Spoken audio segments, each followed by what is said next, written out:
lebih yang belum master atau visa dari bank apapun, pada setiap kontak kasir yang telah tersedia di WA dan Kredit. Kalau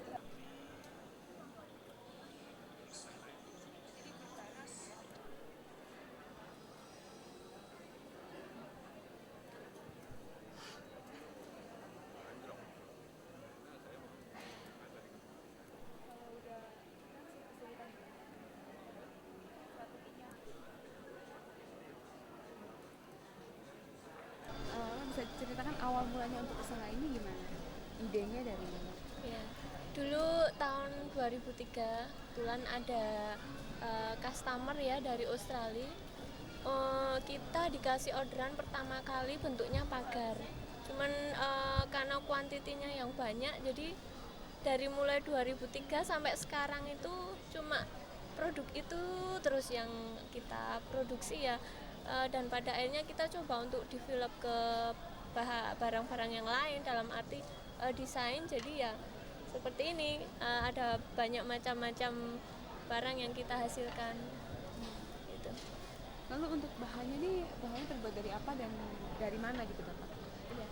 Jenis-jenis. Kita ada 3 jenis bambu yang kita pakai.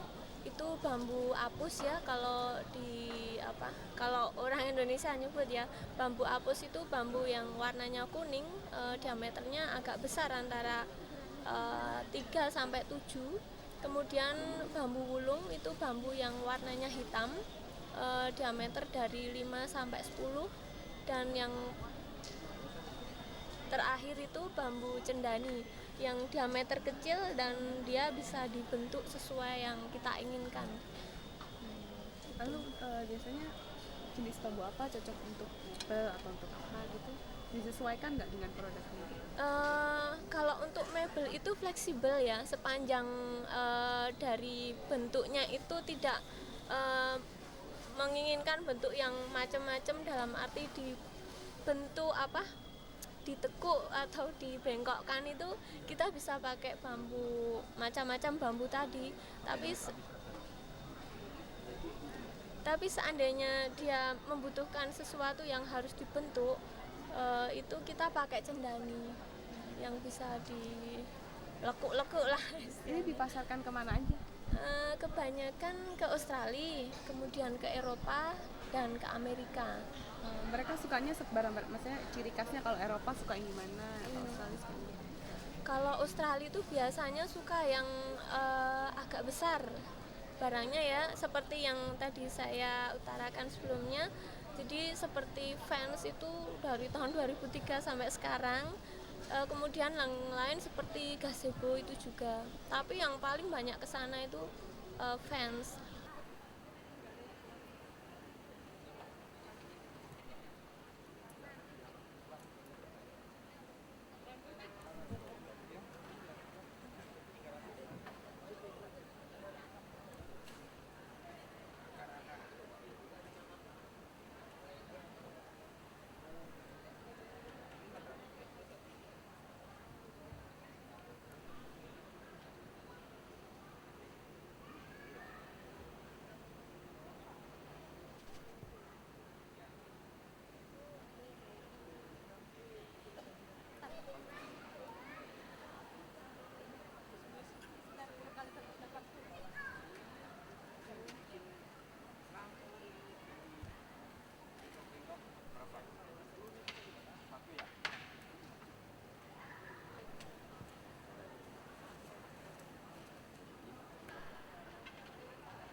produk apa yang ibu jual di sini gitu? Produk yang saya jual adalah seni melukis di atas kain ya. Jadi berbagai macam jenis kain saya lukis, saya kembangkan dengan berbagai macam bentuk dan warna corak bunga atau flora atau faunanya itu. Atau seperti ini Mbak ya, bisa dilihat ini saya anatomi manusia yang saya lukis dengan istilahnya gambar-gambar orang-orang desa mungkin yang lebih disukai dengan orang-orang luar ya. Itu. Awalnya ibu terinspirasi ide ini dari mana ibu? Apa ibu mau suka melukis sebelumnya? Saya terinspirasi ini karena bakat alam saya, hobi saya dan bakat alam saya mulai dari kecil ya. Itu saya tidak pernah saya kembangkan karena saya bekerja selama 10 tahun ya, saya berhenti. Akhirnya selama saya sudah tidak kerja lagi, itu terpikir untuk memulai lagi usaha ini. Kenapa tidak saya sambil menunggu anak saya di rumah, saya kembangkan dan saya berusaha terus tanpa ada kata lelah ya. Untuk awalnya sih memang susah dalam pemasarannya, tapi selama ini sudah dikenal, sudah mulai baiklah dalam penjualannya, sudah banyak orderan juga. Nanti nekuninnya mulai tahun berapa itu Bu, mulai serius? Saya meniriusinya tahun 99. Saya sudah mulai ya berhenti kerja lah istilahnya, saya berhenti kerja, saya menekuninya sampai sekarang. Lalu bahan-bahannya ini dari apa aja nih Bu? Saya semua bahan Mbak ya. Saya tidak menutup kemungkinan dari itu bahan belacu atau dari satin atau silky atau sutra, itu saya tekunin semua, tenun gitu. Saya coba, saya kolaborasi dengan cat, dengan hasil-hasil yang sebisa mungkin lah saya kerjakan yang baik ya, menjadi hasil karya yang lain dari yang lain ya. Iya, bukan cat air, cat tekstil. Cat tekstil. Prosesnya jadi ceritain sedikit ya. Prosesnya kita ya kalau seperti baju ini ya, ada yang pemesan baju yang sudah jadi itu bisa langsung saya lukis, bisa. Terus ada yang masih bentuk lembaran, itu seperti inilah bentuk lembaran, itu saya lukis dengan memakai alat bantu widangan dan kuas dan cat tekstilnya. Untuk harganya sekitar berapa nih Bu? Untuk harganya saya relatif aja Mbak, mulai dari yang termurah itu 5.000 sampai berapa 5 juta lah. Itu tergantung dari apanya? Tergantung dari lukisan dan catnya dan serta bahannya. Gitu. Lalu untuk memproduksi satu kain gitu itu bisa berapa lama? Kalau untuk anatomi manusia ini saya butuh 1 minggu, paling lama 1 minggu. 1 minggu atau 2-3 hari sudah selesai lah ya. Tapi kalau untuk yang kecil-kecil gini saya bisa produksi sampai cuma 1 hari bisa 2 atau 3. Yang mengerjakan berapa orang Bu? Ada berapa orang? Kalau khusus untuk yang anatomi yang lebih sempurna itu saya kerjakan sendiri, tapi kalau untuk yang ini saya punya anak didik 3, karyawan saya 3. Kenapa Bu nggak lebih mempercayakan kepada yang untuk anatominya ini? Kalau untuk karyawan mungkin saya pernah saya percayakan ke yang lain ya, tapi menurut saya masih belum sesuai dengan keinginan saya dan mereka kesulitan dalam menyelesaikan di kain. Seni yang melukis di kain ini benar-benar sulit ya Mbak ya. Kita harus benar-benar memahami jenis kulitnya juga, menjiwai lah istilahnya, menjiwai jenis kulit. Jadi anak didik saya itu saya ajar memang untuk benar-benar mengenal setiap jenis kain itu apa yang harus dilukis, kain apa jenisnya itu harus dilukis. Itu jadi mereka paham. Selama ini masih belum benar-benar mengenal ya, masih belum menjiwai. Saya memang untuk saya ajarkan arahkan ke sana nantinya. Bahannya ini dapat dari mana? Untuk tenun kami ngambil dari Klaten ya, dari Jawa Tengah. Tapi kalau yang untuk lokalan ini aja di daerah kami sudah ada. Tidak kesulitan lah istilahnya gitu. Lalu dalam 1 bulan itu bisa laku berapa? Dalam 1 bulan tergantung pemasaran kita ya, tapi kalau sudah mengenal gini sudah banyak orderan juga yang sudah mengantri untuk pesan gitu. Jadi kami tidak menutup kemungkinan kami ikut pameran ini sudah yang pesan itu sudah banyak ya, bisa sampai 10 atau 20 lembar bahan, bahkan lebih dari 50 untuk yang kerudung-kerudung itu. Itu untuk per bulannya? per bulannya lebih dari itu Mbak. Bisa berapa Lebih. Bu untuk per bulan gitu? Per bulannya untuk jenis bahan begini sampai 30 sampai 50. Tapi kalau yang untuk kerudung itu mungkin udah di atasnya 100 ya Mbak ya. Kalau untuk kerudung-kerudung ini. Itu omsetnya bisa berapa itu Bu? Kalau omsetnya relatif aja Mbak ya. Kita tergantung dari pemesanan. Rata-rata Itu gitu? rata-rata ya satu ini bisa sampai 5 ke atas. Untuk satu Ya, bulan. untuk satu bulan. Lalu untuk pasarnya ini dipasarkan kemana aja? Selama ini saya masih nasional ya istilahnya, masih dari Daerah mana aja? Kalimantan, Makassar, terus Jakarta, Surabaya itu. Kalau untuk luar kami karena masih ada kerabat yang datang gitu ke luar negeri dibawa ya sebagai bahan cenderamata lah istilahnya. Kalau kendalanya apa? Kendalanya saya SDM-nya Mbak ya. Untuk kalau pemesanan yang sempurna begini kan saya sendiri yang harus mengerjakan gitu.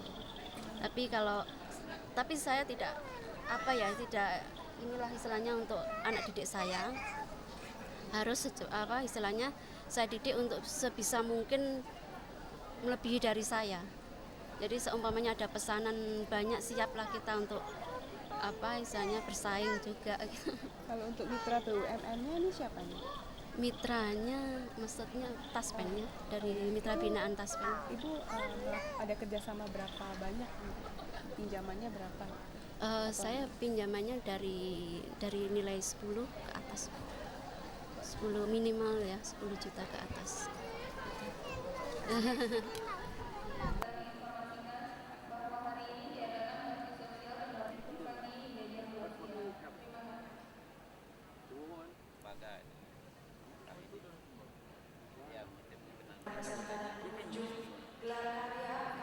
Tapi istirahatnya segitu tadi kan dari pagi istirahat makan jam 12 lewat lah. Sekarang kan zuhur kan jam 12:04. Waktu? Iya waktu. Di mana?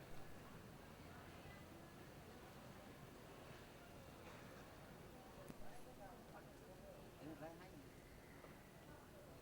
Tadi saya kain sama semak itu dibungkus dengan kantong. Taruh selendang.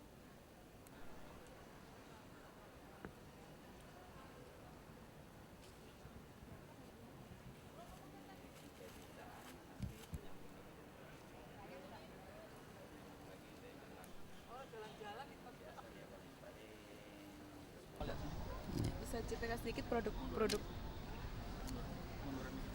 Ini gini. Diceritakan sedikit Bapak menjual produk apa aja di sini? Kita stand Pertamina yang menjual songket khas dari Palembang. Yang kita jual di atasnya songket, jumputan, yele tajung, blongsong, rumpak dan yang lain-lainnya, Mbak. Itu harganya berkisar berapa? Seperti yang songket yaitu berkisar daripada 3 juta yang paling tinggi sampai 1 juta. Gitu yang paling tinggi. Kayak seperti kalau jumputan itu kisar 300 sampai 150 dan kalau tajung itu daripada 300 sampai 150. Gitu. Lalu untuk motif-motifnya untuk songket ini?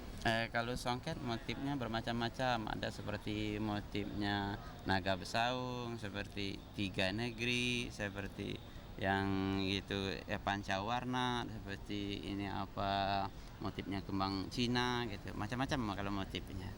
Ya. Kalau untuk jumputan sendiri cara proses pembuatannya itu gimana? Kalau jumputan yang sekarang itu yang paling rumit yaitu yang bikin kacang hijau. Yang kacang hijau cara prosesnya yaitu memang benar-benar menggunakan kacang hijau. Kacang hijau itu seperti kita yang supaya sama kecil atau besar kita sama, kita pilih langsung kita masukkan di jemputan, kita bungkus dengan plastik, lalu kita ikat baru kita rebus sesuai apa yang warna yang kita inginkan gitu. Kalau bahan-bahan songket sendiri itu apa Pak? Sebuah bahan-bahan songket seperti ialah benang sartibi ya, sepertinya benang tembaga dan juga seperti benang tembaga yang datangnya bahannya itu semua yang dari luar. Dari mana aja Pak? Terutama yang kita biasa sekarang dari Singapura. Yang kita impor dari Singapura sekarang. gitu. Kalau untuk produk-produk Bapak ini dipasarkan kemana aja? Yang diprodukkan sekarang terutama yang sekarang lebih lebih lancar prosesnya sekarang, satu ke Jakarta, yang kedua yang lebih itu ke Medan gitu. Kalau di luar, Kalau keluaran belum gitu.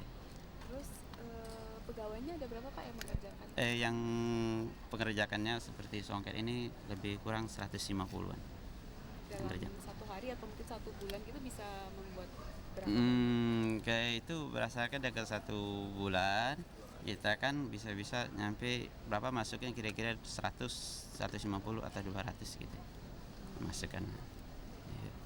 Lalu untuk penjualnya sendiri 1 bulan bisa laku berapa banyak? Kita omset maksudnya. Kalau kita 1 bulan lebih kurang, yaitu kapan 1 bulan atau kita ambil 1 hari aja, kira-kira kan 25 juta atau 30 sampai 1 hari. Kita kalikan aja berapa 1 bulan gitu kan. Untuk produknya itu berarti berapa banyak yang terjual rata-rata untuk itu?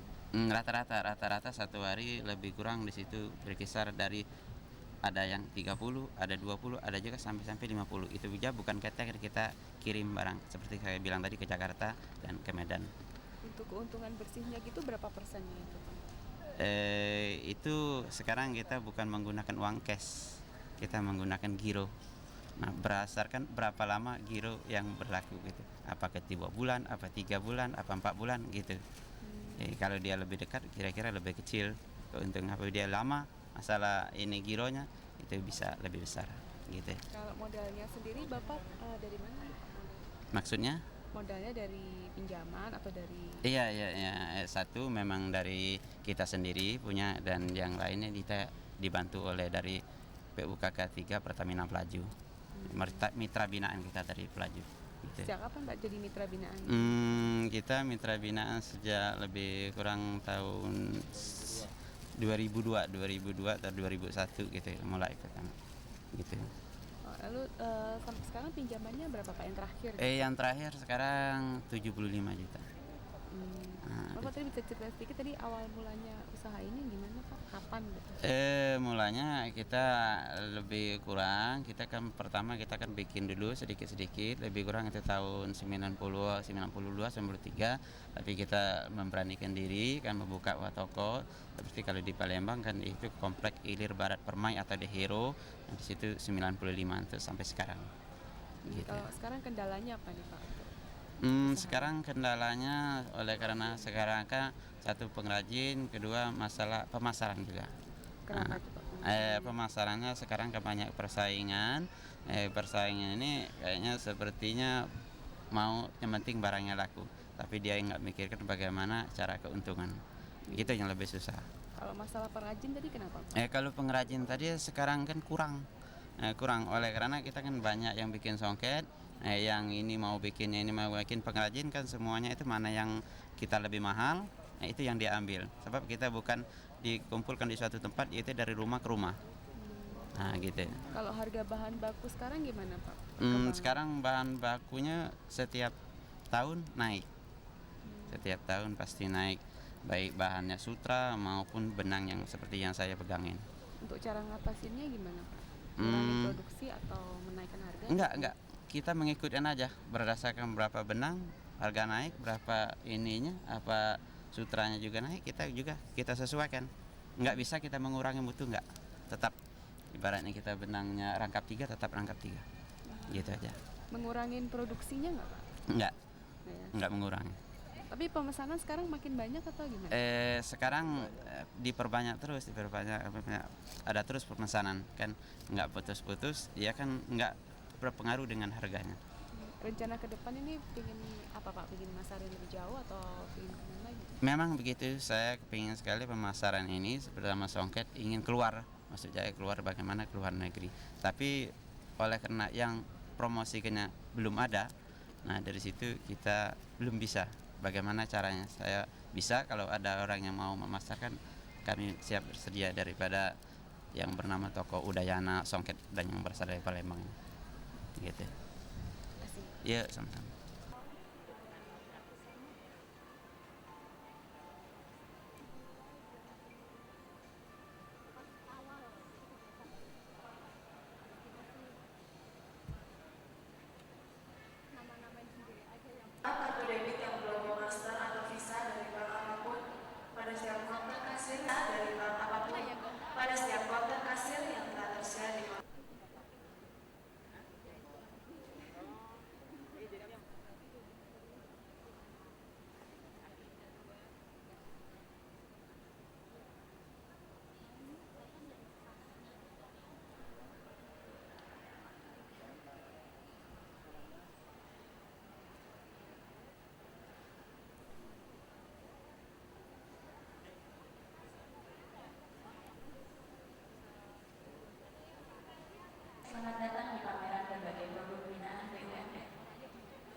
pengiriman donor darah, pemeriksaan gigi dan poli umum, serta hiburan kepada para pengunjung. Selamat menyaksikan event ini. Nah, oke. Bisa ceritain sedikit produk-produk apa yang ibu jual di sini? Saya produknya hanya tas pesta, ada tas kasual cuman kecil-kecil juga. Lalu keistimewaan tas-tasnya ini dari segi apanya? Keistimewaannya karena pernak-perniknya ya mungkin kita desainnya yang belum umum gitu. Biasanya menggabungkan bahan-bahan apa aja nih Bu, tasnya? Kita bahan-bahan juga cari yang lagi yang terbaru, sekarang lagi model, itu yang kita cari seperti itu. Bisa sebutin dikit bahan-bahan apa aja nih Bu yang dipakai dalam sebuah tas pesta ini? Tas pesta bahannya bahan biasa seperti bahan-bahan baju pada umumnya, tapi yang unik adalah aplikasinya, karena aplikasi ini kan dari batu-batu, dari Swarovski, dari bulu-bulu juga. Sampai sekarang yang tren adalah mata-mata. Lalu bahan-bahan ini dapat dari mana Ibu? Kalau bahan saya cuma dapat dari lokal sih. Kalau untuk pegawainya sekarang ada berapa? Sekarang saya emang sekarang lagi agak sepi ya, jadi cuma bertahan ada 15 orang. Kalau 5 tahun kemarin itu tas pesta memang in banget, jadi melonjak. Alhamdulillah saya sampai 30 karyawan. Kenapa Ibu sekarang kok bisa lebih sepi nih menurut Ibu? Mungkin karena udah banyak yang bisa bikin juga. Kalau saya kan usaha dari 2003. Tahun 2003 ini mungkin tas pesta barang yang baru gitu ya, itu ya semua orang mencari, terus barang unik juga, jadi kita bisa produk lebih banyak gitu. Dalam satu hari atau satu bulan itu bisa menghasilkan berapa tas? Kalau sementara cuma 200 piece untuk tahun ini. Kalau tahun-tahun kemarin bisa sampai 300 piece. Lalu harganya berkisar berapa nih? Saya harga dari 100.000 sampai 300.000. Itu tergantung dari apa nih? Tergantung dari bahannya juga, aplikasi juga dari lamanya pengerjaan, manik-maniknya itu. Bisa jelasin sedikit cara pengerjaannya gitu Bu? Kalau pengerjaannya kita semua dari awal ya, dari bahan untuk tasnya kita bikin sendiri, terus kita desain modelnya seperti apa. Kalau udah jadi tas baru dipasang manik-maniknya. Lalu untuk omsetnya sendiri ini berapa? Kalau omset untuk sekarang emang agak menurun, jadi paling sekitar 25 jutaan. Dengan keuntungan bersihnya berapa? Dengan keuntungan bersih sekitar 20-25%. Lalu sekarang bahan-bahannya ini lebih mahal nggak Bu? Cara ngebikinnya lebih mahal tuh gimana? Sebenarnya sih nggak lebih mahal ya, kita berarti kan udah pengalaman, udah tahu di mana tempat yang lebih murah gitu kan. Justru kita sekarang ambil untungnya dari situ. Sekarang kan tenaga lebih mahal untuk tenaga karyawan, tapi kita ambil dari bahannya, justru kita udah tahu tempat-tempat yang lebih murah gitu, kita bisa ngambil dari situ. Ada kendala lain Bu dalam memajukan usaha ini? Untuk kendala mungkin untuk mendesain ya, jadi kita kan harus berkompetisi juga dengan desainer lain gitu. Jadi sekarang yang lagi tren apa kita harus ikutin seperti itu. Kalau produk ini dipasarkan kemana aja nih? Kalau sementara saya hanya lokal aja, Jakarta, hanya di Jakarta, karena saya hanya terima pesanan aja. Biasanya yang memesan tuh siapa nih? Yang mesan ada desainer, ada untuk pakai sendiri dan toko. Biasanya beda harganya kalau sudah masuk mall, masuk toko tuh bisa beda berapa persen? Itu hak mereka ya, emang saya hanya produk dan mereka yang memasarkan, semuanya mereka lah yang menanggung. Jadi bisa 2-3 kali lipat. Ya sama-sama.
Ya, nggak usah Pak. Ya. Bisa ceritakan sedikit awal mulanya memulai usaha ini? Ya, mungkin saya dari tahun 1985 ya, mulai dari modal pribadi sendiri saya sampai sekarang jadi CPS Pancing Kreatif ya. Sampai juga ada tambahan modal dari binaan BRI juga sih. Lalu untuk produknya Bapak jual apa aja nih? Mungkin dari seluruh dari Indonesia. Seluruh dari Indonesia saya corak, cuman ngambil kayak primitif begini gitu, enggak tubuhnya enggak di metalis ya. Jadi langsung ambilnya kayak ini kayak primitif juga asmat gini. Itu Bapak mengambil dari daerah-daerah itu atau membuat sesuai motif-motif? Membuat sesuai motif-motif ya. Tapi memang saya aslinya dari Sumedang aslinya, cuman ya pusatnya di Cipacing ini, Cipacing Kreatif ini. Bisa kasih contoh sedikit apa aja yang Bapak buat gitu? Oh, yang saya buat boleh patung-patung kecil kayak patung-patung ini. Ini patung-patung ini saya 3. Ini masih mentahannya kayak gini. Saya yang bikin. Itu apa Pak? Ini patung Tanimar nih. Yang kayak ini patung Tanimar. Patung Tanimar namanya. Dari ketimuran ini. Seperti Irian Jaya gitu, timur gitu. Yang ini juga coraknya sama kayak gitu. Lalu harganya nih berkisar berapa nih Pak? Barang-barang Ya Bapak mungkin ini? harga jualnya sekitar sampai 50 lah. 50 60 gimana orangnya gitu. Dari berapa sampai berapa gitu? Dari 50 sampai 60 juga bisa. Yang paling titik rendah ya 40, bisa diskon, kata diskon gitu ya, kalau buat orang-orang yang kalau nggak diskon kan nggak enak. Kalau paling mahal gitu berapa Pak? Sampai ada yang 500 ribu omsetnya harga jualnya. Lalu dipasarkan kemana aja nih? Harga pasarannya sekarang di Asia juga udah masuk, juga sekarang udah menembus ke Eropa gitu ya. Mulai perpatungan ini aja gitu, kayak dari alat musik juga yang anti kayak gini gitu. Yang paling diminati oleh pasar luar negeri tuh yang mana? Yang ini kayak dari ini nih, panah-panah kayak gini, juga patung-patung kayak gini. Umumnya yang dari daerah mana? Indonesia Timur atau dari keluar semua ya, dari luar negara gitu, kebanyakannya. Soalnya ini arsopnya memang di Bali, langsung ke Bali arsopnya. Dari Bali ya langsung keluar aja gitu. Memang peminat lokal sih belum sebanyak peminat di luar gitu. Lalu berapa banyak pekerjaannya? Pekerjaannya gimana Mas? Pekerjaannya, pegawainya. Oh, pekerjaannya dari pembikin aja ini ada 300 orang. Pembikinnya aja. Belum finishing kayak finishing kayak ini kan finishing udah finishing. Cat ini finishingnya, ini dari daerah saya, ini dari Cipacing finishingnya kayak gini. Jadi berantai gitu. Yang keahliannya di bidang mentah ini juga yang keahliannya di bidang finishing kayak ini di Cipacing. Kalau saya lain lagi tempatnya gitu. Dari semua yang kayak gini aja, ini hampir 8 tempat nih, 8 orang yang pegang gitu. Bulunya, pasarnya, busurnya gitu kan kayak pegangannya lain lagi. Jadi meraup pekerja sekitar ya 500 orang di CPS Pancing Kreatif nih. Kalau sekarang ini pasarnya lagi sepi atau justru semakin meningkat? Dibilang sepi ya enggak, biasa-biasa aja gitu. Cuman kalau 1 tahun itu paling 3 bulan rehatnya sebentar gitu. Kalau di kerajinan ini 3 bulan, 1 tahun itu 3 bulan pasti ada gitu.